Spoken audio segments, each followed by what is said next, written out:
Hello guys, ഇന്നപ്പോൾ പെരുന്നാളിൻ്റെ video ആണ് ഇടാൻ പോകുന്നത്. പാനിട്ട് പഠിച്ചിട്ട് പോകുന്നത് പള്ളിക്കാണ്. ഏകദേശം ഒരു മാസത്തിൻ്റെ അടുക്കായി ഈ ചട്ടിയും മണ്ണും കാണുന്നത്. ചെട്ടിയില്ല നോക്കുമ്പോഴത്തേക്ക് എന്ത് കഥ ഉള്ളത്. ഞാനാണ് വസന്തബാലൻ, ഈ നാട്ടിലെ ആസ്ഥാന കോഴി.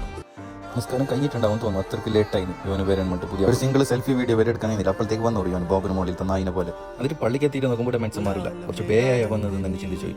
അങ്ങനെ നിസ്കാരം എല്ലാം കഴിഞ്ഞിട്ട് കഴിയുമ്പോഴത്തേക്ക് നാട്ടിലെല്ലാം പോയിട്ട് ലൈലിയിലെല്ലാം തോന്നിയും. ഏകദേശം ഒരു മാസം ത്രാവി നിസ്കരിച്ച ഈ പള്ളിയിലാണ്. ഇൻഷാല്ലാ അടുത്ത നോമ്പിൽ ഇത് നഴ്സറി സ്കൂളത്തെ യൂണിഫോം അല്ല, എൻ്റെ പെരുന്നാളിൻ്റെ പുതിയ ഡ്രസ്സാണ്. ഡ്രസ്സ് കിട്ടിയിട്ട് ഫോട്ടോ എടുക്കാൻ നന്നുവിനെ വിളിച്ചിട്ട് നന്നു ഇതൊക്കെ ലുക്കിൽ വന്നിട്ടുണ്ട്, പിരാന്ത മോഡൽ. എന്നിട്ട് ഞങ്ങൾ നേരെ ബാക്കിയുള്ള കുടുംബക്കാർ പരക്കെല്ലാം പോകാൻ കഴിഞ്ഞു. അങ്ങോട്ടും ഇങ്ങോട്ടെല്ലാം പോയിട്ട് ലാസ്റ്റ് ഞങ്ങൾ ഫോട്ടോ എടുക്കാൻ കഴിഞ്ഞു. ഫോട്ടോ എടുക്കുന്നതിൻ്റെ സീനാണ് നിങ്ങളിപ്പോൾ കാണുന്നത്. ഇതാണ് ഞങ്ങൾ നാട്ടുകാർ വ്യത്യസ്തമാക്കുന്നത്. കുഞ്ഞാൻ്റെ ആടെ, മൂത്താൻ്റെ ആടെ, ആൻറ്റീൻ്റെ ആടെ, ആപ്പാൻ്റെ ആടെ, ഇത്താൻ്റെ ആടെ, ഇഞ്ഞാൻ്റെ ആടെ എല്ലായിടത്തും പോയെങ്കിൽ ഇതേ ഐറ്റം. ഇത് മാനിക്കശ്ശേരി തറവാടല്ല, എൻ്റെ മാമാൻ്റെ പറയും. ദിസ് ഈസ് മൈ ഉപ്പാസ് മരത്തിൻ്റെ കസാല.